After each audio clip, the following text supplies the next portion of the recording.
സ്വർഗസ്ഥനായ ഞങ്ങളുടെ പിതാവേ, അങ്ങയുടെ നാമം പൂജിതമാകണമേ. അങ്ങയുടെ രാജ്യം വരേണമേ. അങ്ങയുടെ തിരുമനസ് സ്വർഗത്തിലെ പോലെ ഭൂമിയിലുമാകണമേ. അന്നു വേണ്ടുന്ന ആഹാരം ഇന്ന് ഞങ്ങൾക്ക് തരണമേ.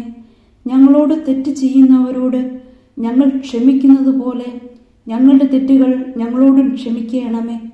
ഞങ്ങളെ പ്രലോഭനത്തിൽ ഉൾപ്പെടുത്തരുത്, തിന്മയിൽ നിന്നും ഞങ്ങളെ രക്ഷിക്കണമേ. ആമേൻ. നന്മ നിറഞ്ഞ മറിയമേ, സുസ്തി, കർത്താവ് അങ്ങയോടുകൂടെ സ്ത്രീകളിൽ അങ്ങ് അനുഗ്രഹിക്കപ്പെട്ടവളാകുന്നു. അങ്ങയുടെ ഉദരത്തിൻ ഫലമായ ഈശോ അനുഗ്രഹിക്കപ്പെട്ടവനാകുന്നു. പരിശുദ്ധ മറിയമേ, തമ്പുരാന്റെ അമ്മേ, പാപികളായ ഞങ്ങൾക്ക് വേണ്ടി ഇപ്പോഴും ഞങ്ങളുടെ മരണസമയത്തും തമ്പുരാനോട് അപേക്ഷിക്കണമേ. ആമേൻ.